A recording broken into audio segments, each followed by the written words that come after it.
What's up everybody, I am DeanoGTO and this is the VK168.01, the Mauerbrecher, the new tier 8 premium vehicle that has been added with day 24 of the Advent calendar. And this is the first German premium tank we've had introduced into the game for a while, so you'll probably be a good one, but I've got some bad news for you. First off, I hope you like the camo scheme, I think you would call it, or color scheme, whatever, because it's the only color scheme actually available. If you look in the premium store, this is it. You have no other options, there's no clean version. And second of all, this thing, and probably more importantly, and I should also just stress, these stats could change within the next few hours. If they do, I will make a follow-up video. But for now, this tank is not worth getting because the armor is completely negated by its huge ass cupola. This cupola is the equivalent of probably about 3 of these cupolas on the Object 252 stacked on top of each other, so it's absolutely massive. It's like the reason why these cupolas are so annoying on 252 is because the 252, they're so shallow, they're nearly impossible to hit in a lot of situations when the 252 is using any of its gun depression. With the 168.01, if it's using all of its gun depression, all 8 degrees, you can still see about half of it. It's huge. It's ridiculously huge. It doesn't make sense how huge it is. Well, how huge it is and how weak it is. It only has 150 armor.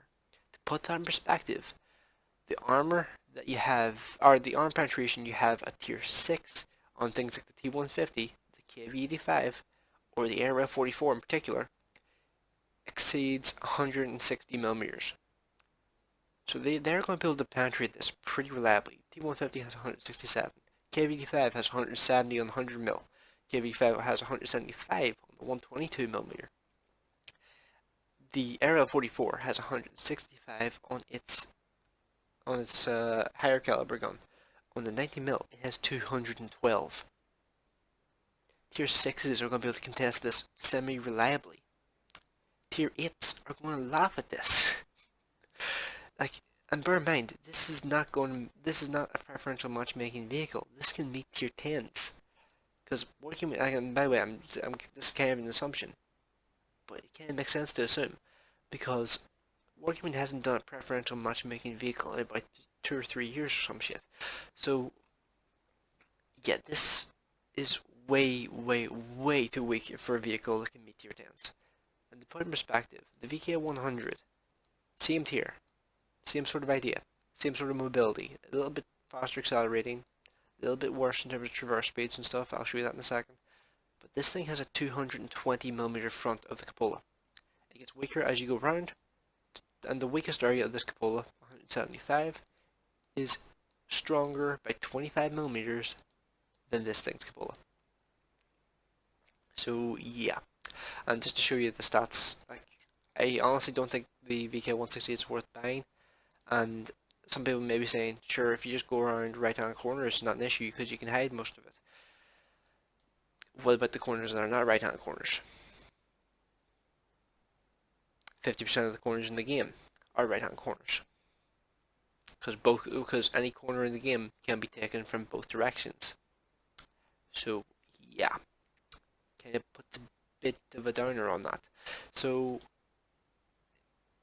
in terms of the gun stats and stuff, just to show you, the gun is literally identical to the VK100's gun. The only difference is that this one's called the L50A, and this one's called the L50. Same top speed, same reverse speed. It's actually got about 0.4 worse part of weight ratio. The tank traverse is a little better technically, but whenever you look at these stats here, the traverse speed is only a tiny sliver better. Terrain resistances are exactly the same. It has 5 degrees worse gun elevation, same depression, same traverse, same turret traverse, I should say.